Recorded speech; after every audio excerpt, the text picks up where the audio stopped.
about it.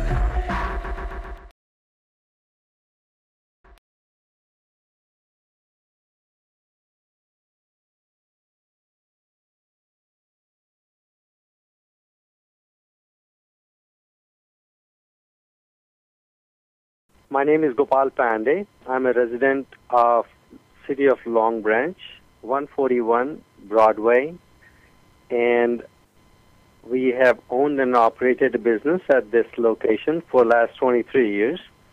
And since our last conversation, the development has been as such that we have appeared in the Monmouth County's court, and the case has been heard, and now we are awaiting the decision from one Judge Lawrence M. Lawson in the Superior Court in Freehold, and he would be basically deciding whether 3 commissioners be appointed for the valuation of the property, or we should be given a hearing, a trial as such, to decide whether the commissioner should be appointed at all.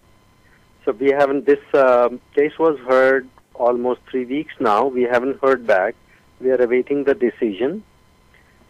And at the same time, it's the same judge, same court where we had the initial hearing in our condemnation case when the city moved the condemnation proceedings very first time, which we have challenged, and that is in the appellate division in New Jersey, and we have not been given a date off yet, so we are not on the calendar in the appellate division as yet.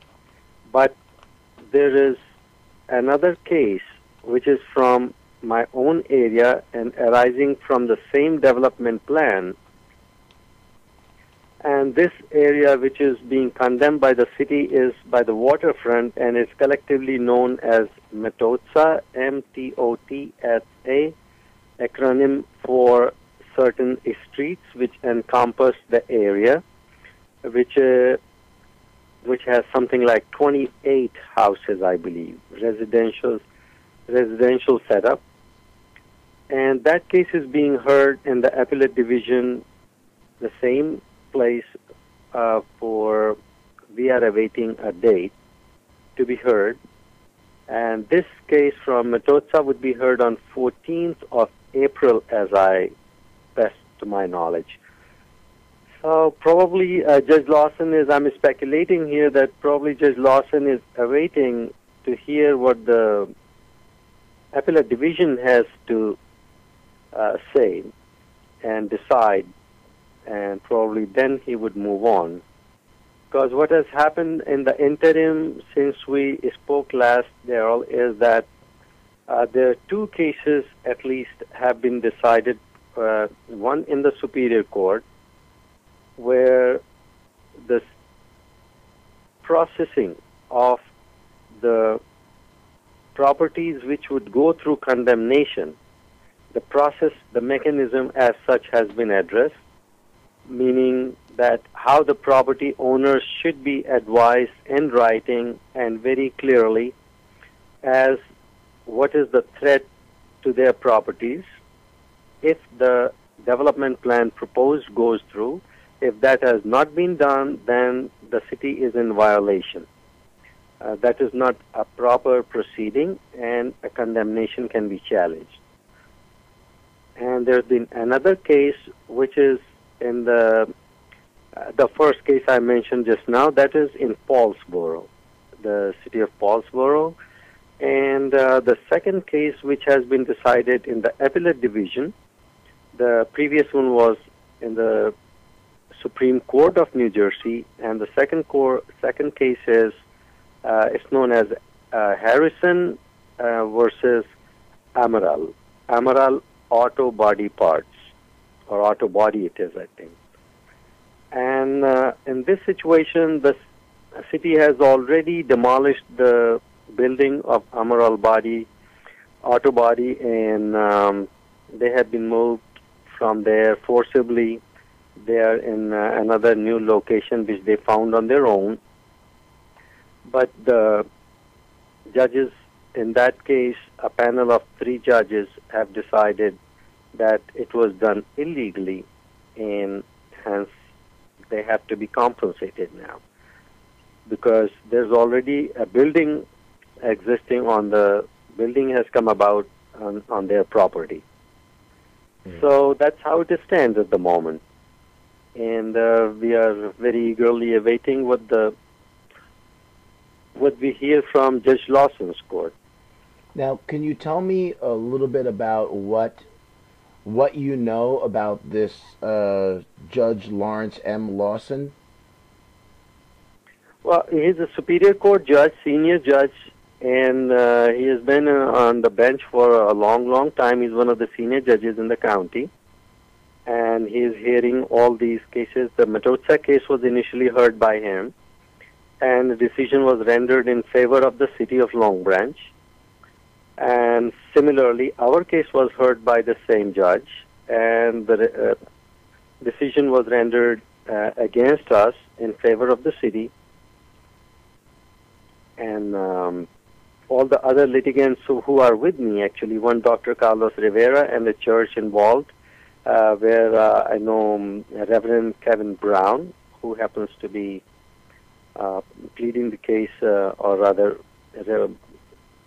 the representative of the church, Lighthouse Mission.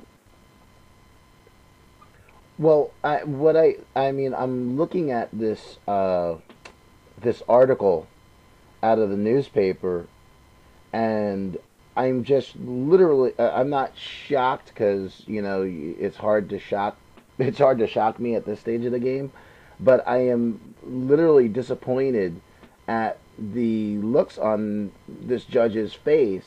Like, there's one picture where he has this kind of like, whoa, wait a minute, be quiet look. Then there's another one where he's kind of like pointing down at a piece of paper, like, look, I've already read it, I don't care. And then another one where he's got his head in his hand, that's just like, okay, you're boring me. Most certainly that has been his approach, that since this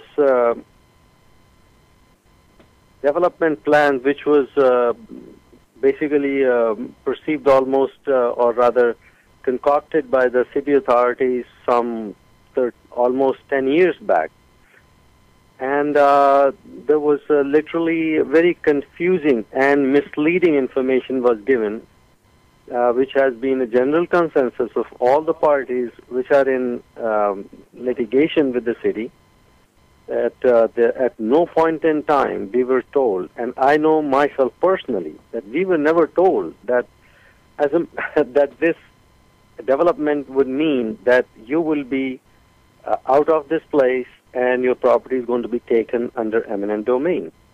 Rather, we were conveyed very clearly that by the developers of the master plan, which is Thompson Group, and which was being represented by one architect by the name of Mr. Talwar, as I recall, and he mentioned it very, very clearly, to the best of my recollection, that all the land owners, all the building owners, all the property owners would stay as where they are, and all the development would happen is in the facade and any other structural development they would like to do on the properties, and they're going to infill.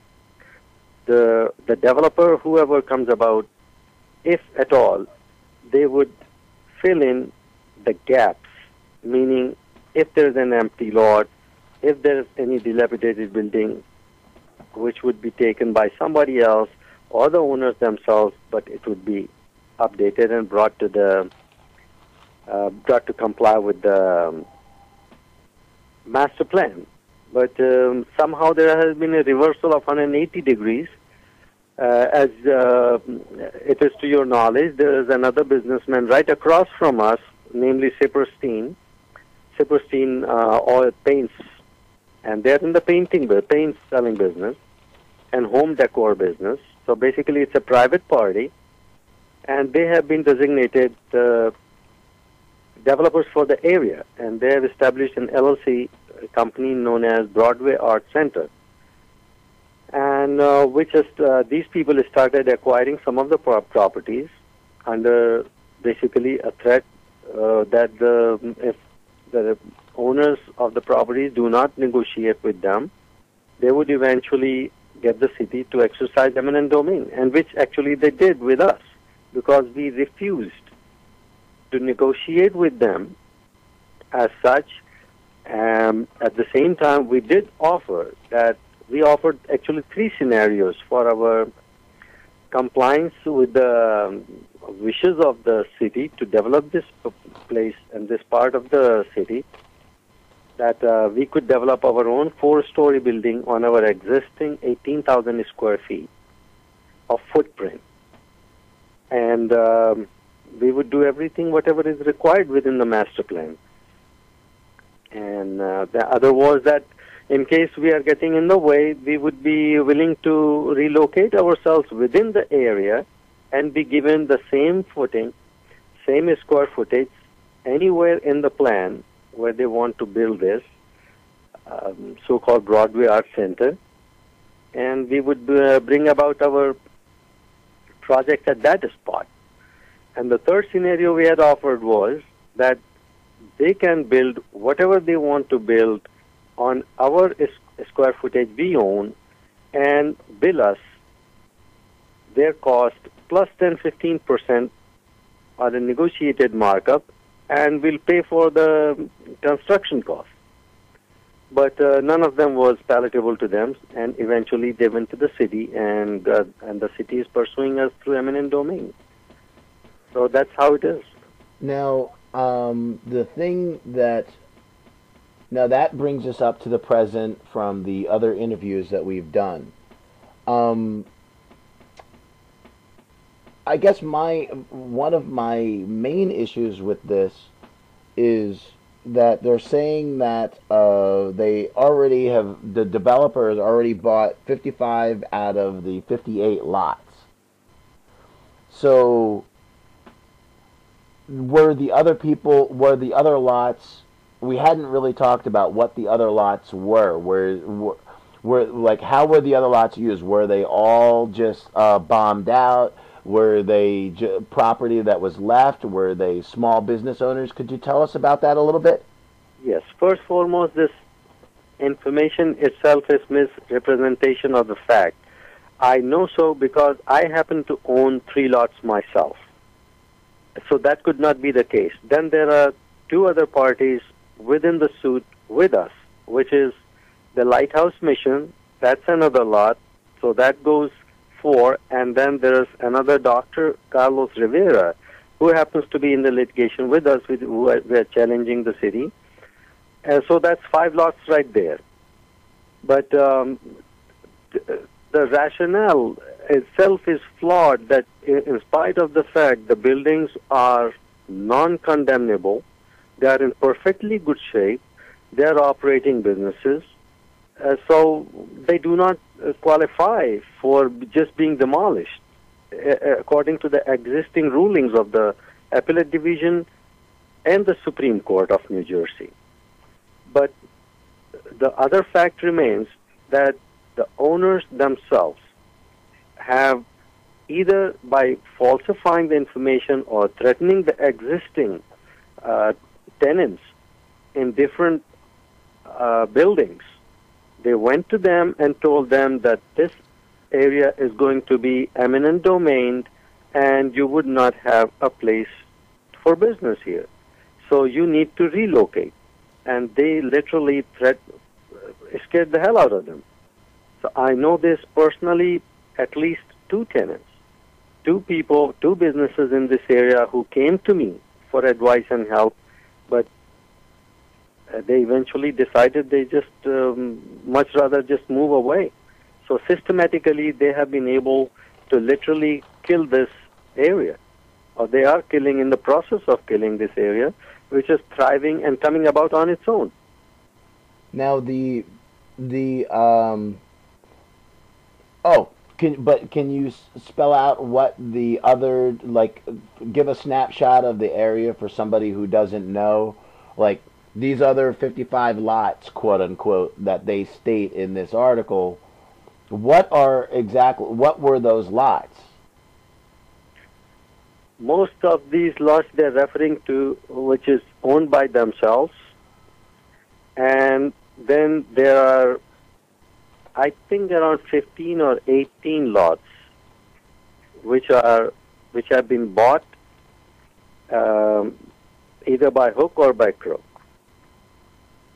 That's how they have tried to assemble this whole place. And they were stores. Yes, most of them on the facing the Broadway, there were stores. Actually, most of them were stores.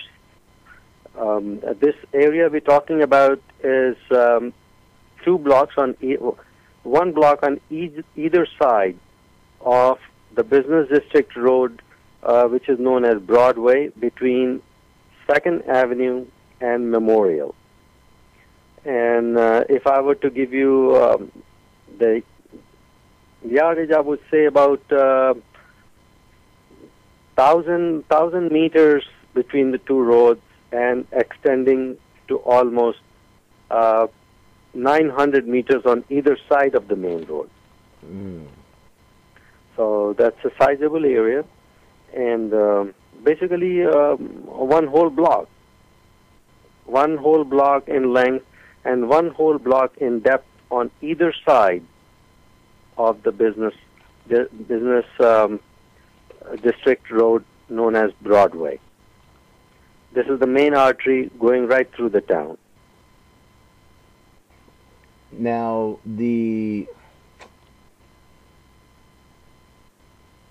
I'm confused at the way that they have portrayed you in this article. I keep referring back to the article because I feel that it's important that the information that's put out here is corrected, because I feel that it was done in such a slanted manner.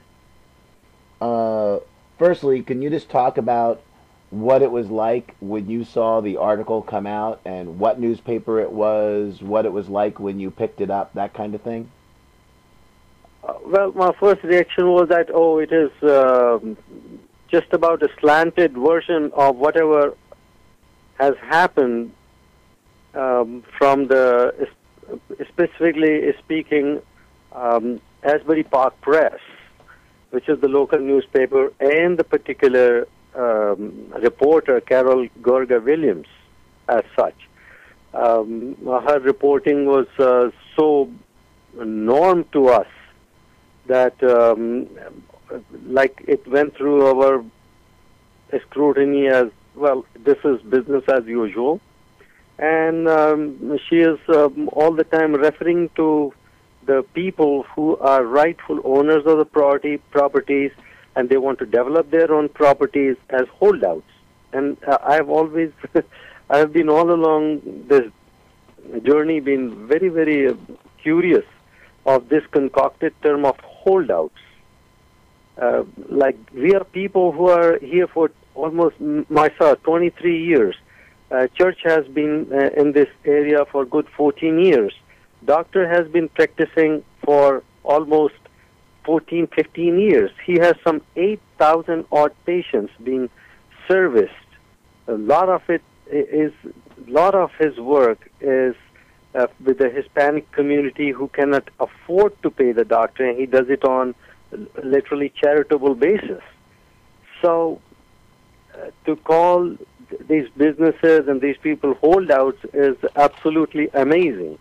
Well, and I hate to jump in there, and you please pardon my bad manners, as Gil Noble would say, but I also see here that they also frame the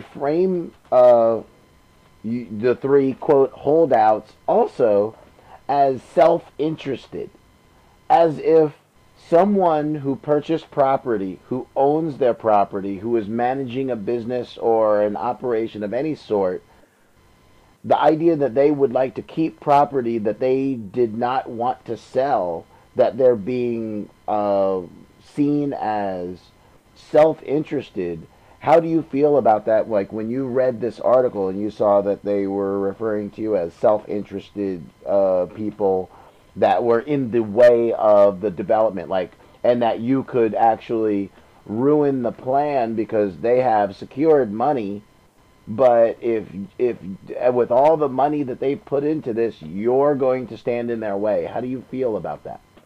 Well, from the legal perspective, the court has responded to this particular item that regardless of what the project prospective developers have gone ahead and spent the money without acquiring the properties or without having the ownership to anything is absolutely on their own. They're just walking blind.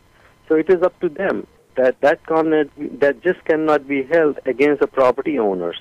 Another thing is that, like I mentioned earlier, we are here for a number of years and we do not want to see this place go down the tubes.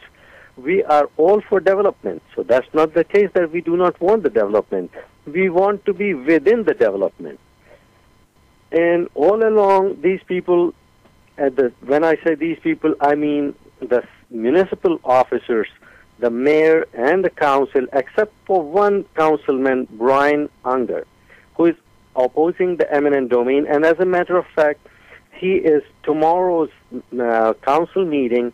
He is proposing an ordinance where eminent domain should be disallowed, where it is used for private party to private party transfer of lands. So it's simply amazing that they toe that line of rationale. I'm lost. They must have some reasoning to justify that, but it's hopeless.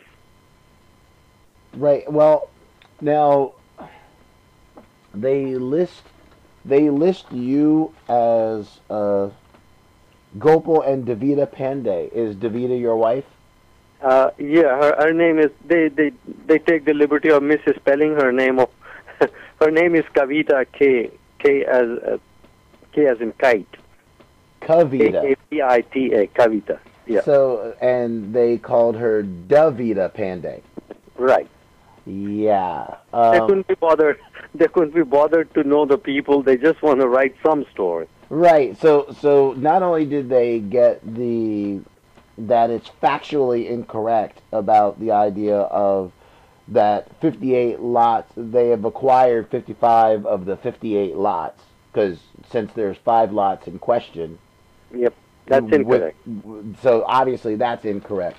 They couldn't even bother to spell the name of your wife, which obviously would be on the Cottage Emporium Inc. License, correct? Yes, she's owner.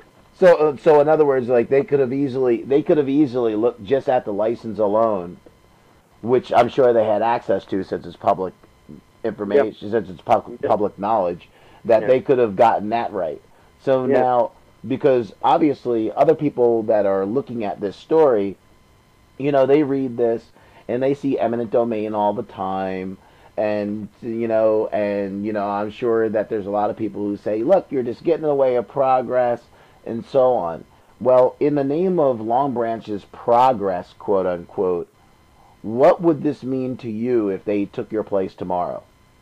Well, I have always maintained, while testifying at the assembly in front of Assemblyman Burzicelli, where they passed the bill A3257 almost a year ago, and I still maintain the fact that if in case of when you take anybody's business, small business especially, under eminent domain, which is supporting 3, 4, like I can tell you from my personal experience, something like 4 jobs lost, my personal job loss of the revenues of sales tax and income tax, sales tax to the state, and income tax to the federal government, and 4 people, 4 livelihoods, 4 jobs lost, especially in this environment where we are economically being driven into the basement. And they say that the valuation for the business is 0, And at the same time, the other aspect of this eminent domain taking is that it would, like in my case, I know that I own a house on which I have a mortgage. I have children to support. I have a family to support. So not only that I lose my business, they are making it most likely that I'm going to, whether eminent domain or not, I'm going to lose my residence where I live also, because I can't afford to pay the mortgage. So that's how it stands. Now,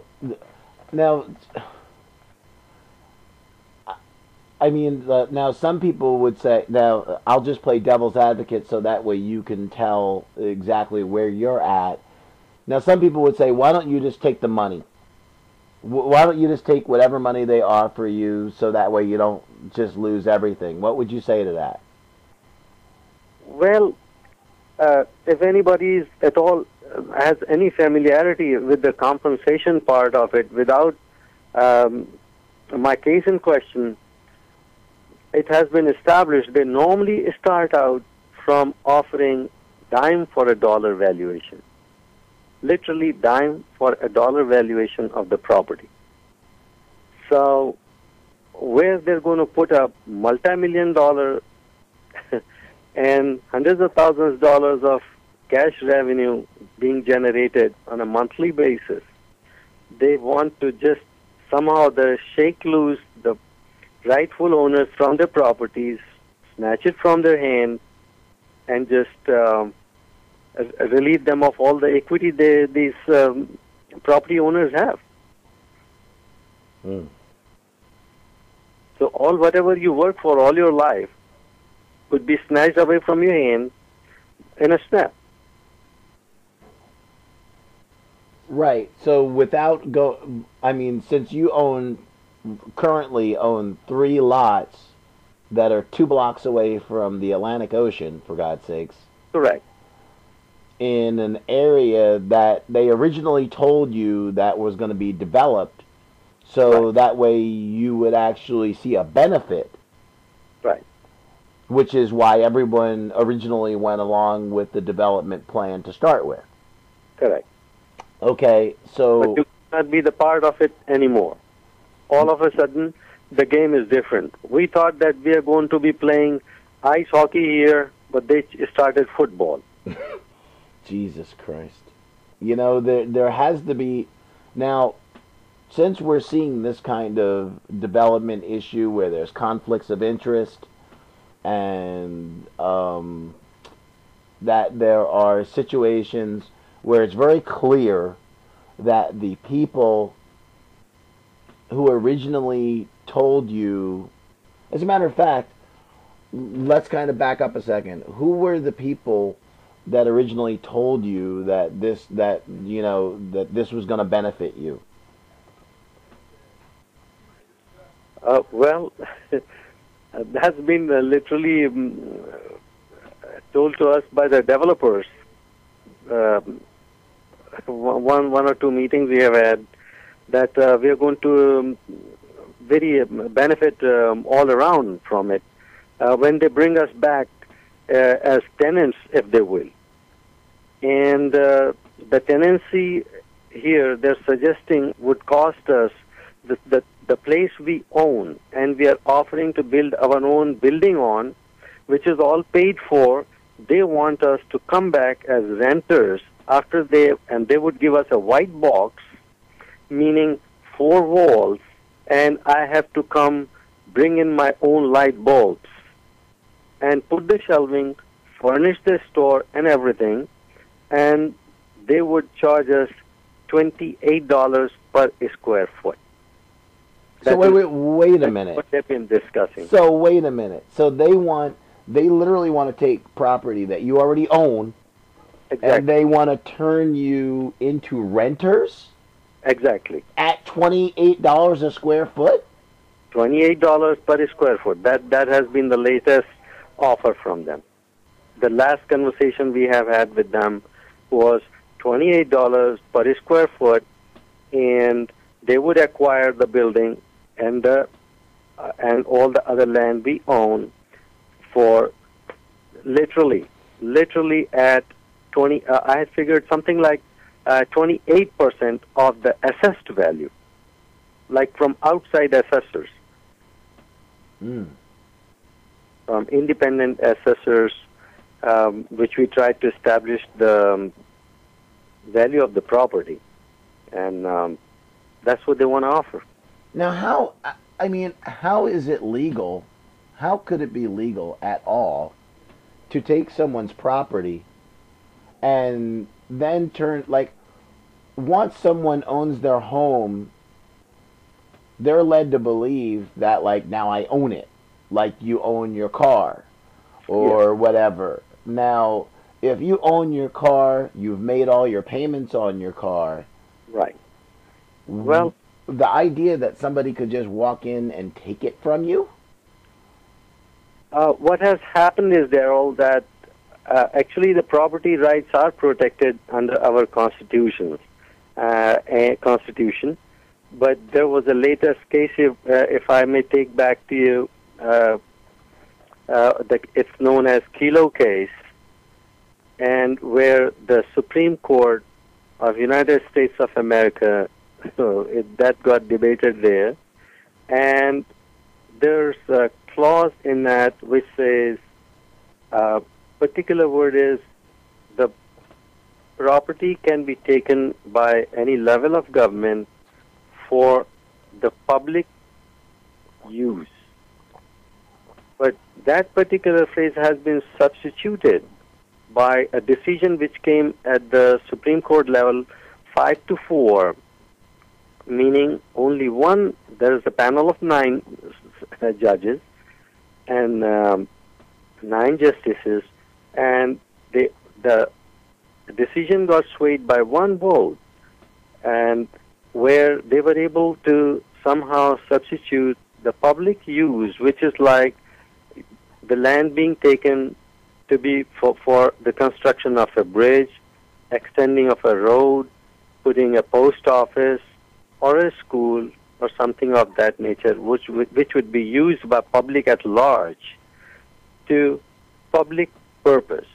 And then public purpose was also explained as, if there is benefit, some kind of derived benefit to people at large in that area, then it would be justified. And in the same decision, the Supreme Court also left the room for the estates to establish their own regulations, with the leverage that they can establish their own parameters under which the eminent domain can be exercised or not. And at that point in time, one of the justices who has retired since, Sandra Day O'Connor, she mentioned it very, very clearly as, now with this decision, literally anybody can go and take a Motel 6 and put a Ritz-Carlton over there, just for the simple, with the simple rationale that now the city can go and say that, okay, we are going to get more taxes from the same footprint, so now this smaller outfit does not have the right to exist there. So basically, anybody who can increase the tax base can then take your home, your business, Right. your community. Let me give you a better example, Daryl. That today I could go to an architect and have a plan made for your house, where your house stands, and spend $20,000 for these architectural drawings and everything else I study around on your property, for your property, and then come and tell you that, Daryl, I have a plan to put a 4-story building where this sweet little single-story house stands. I'll be able to put 20 renters here, and so much more taxes would be generated for the municipality. So you don't need to exist in this house anymore. Wow. And if you don't agree, we're going to just take it from you. Wow. And the returns to the municipal body could be justified as public purpose Mm. or public use. So this is literally upside down. So now your your plan, as I always like to ask you as we come to a close, your plan is what? My plan is to challenge this till the end of the earth. I'm just not walking away from my property because my personal sense is that this is not Gopal Panday's issue anymore. This is absolutely fundamental issue that what we are going to do as a society.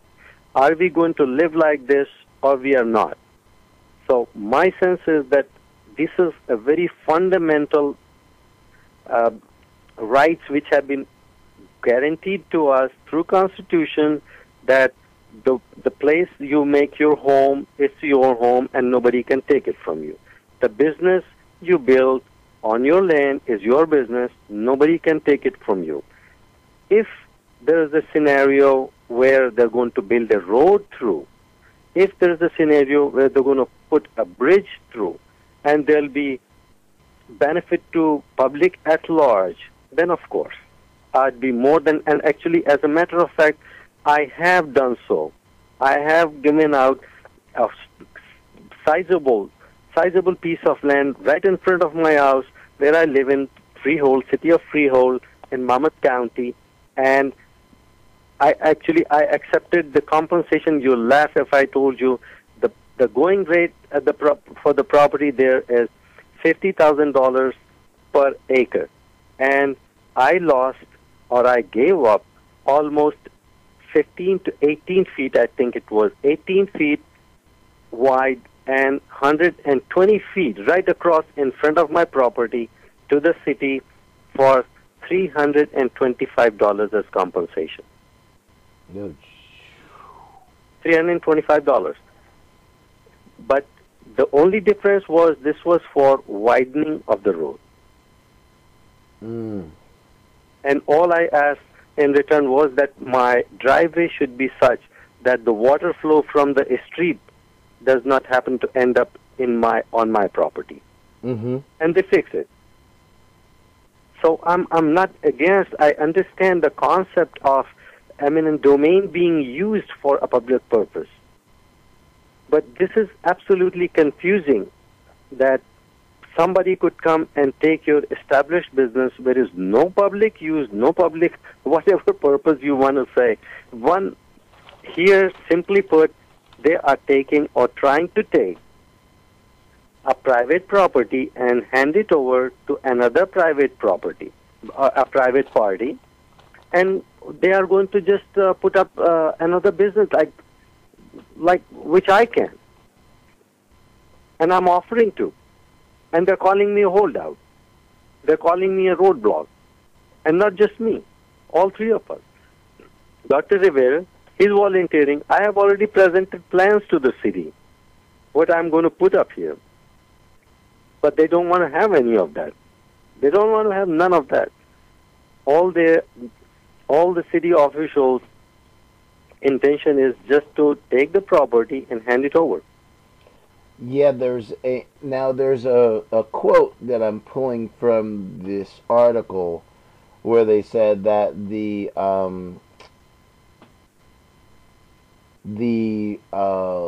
that your properties are, quote, at the heart, unquote, of the redevelopment, not the outskirts, and thus is absolutely necessary for the project.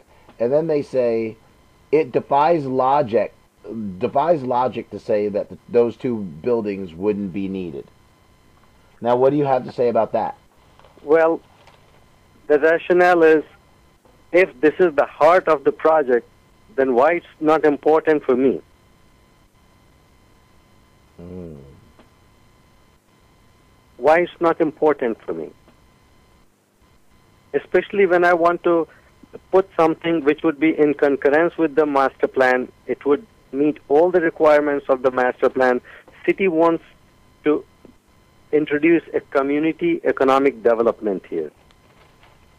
But What I see is that the city wants to take the community out of it, and they want to have an economic development for their near and dear ones who are connected to them or their friends. That's the only difference I see. Oh. Well, is there anything that you would like to leave us with for now? Well, my last word would be, it's a very thought-provoking situation for everybody who gets to listen to this. And instead of thinking that, oh, this is, happening somewhere else, so it doesn't concern them, I would like to really very humbly suggest that they should ponder for a moment that this is not an isolated situation. This is going across the country, happening to a whole bunch of good citizens.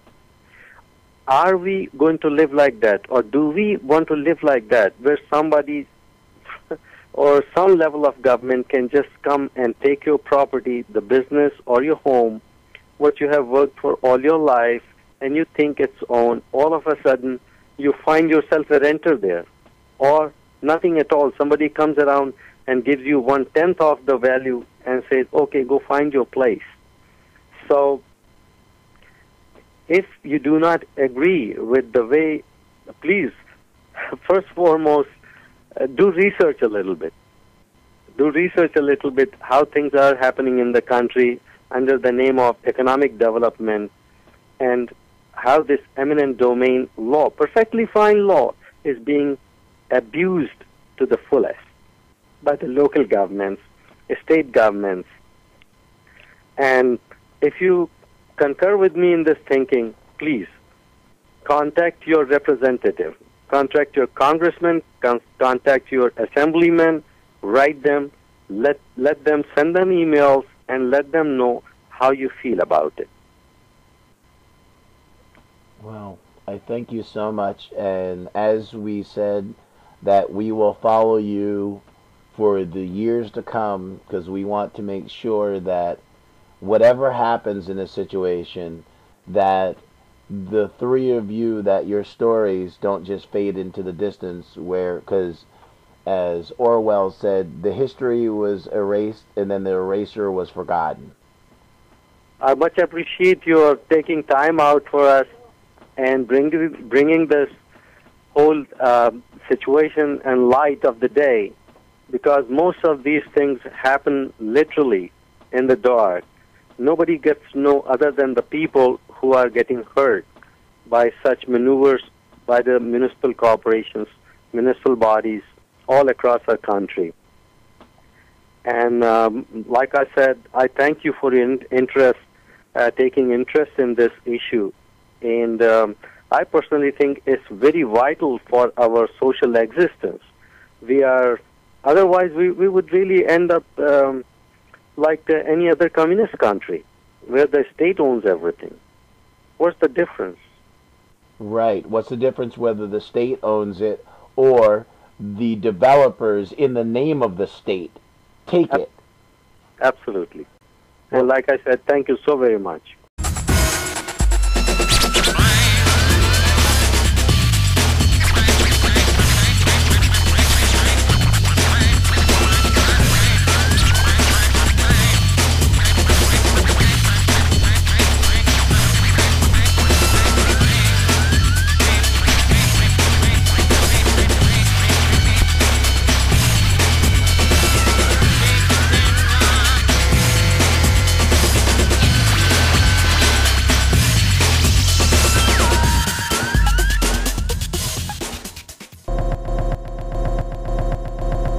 I said, sit down. Tell me about it.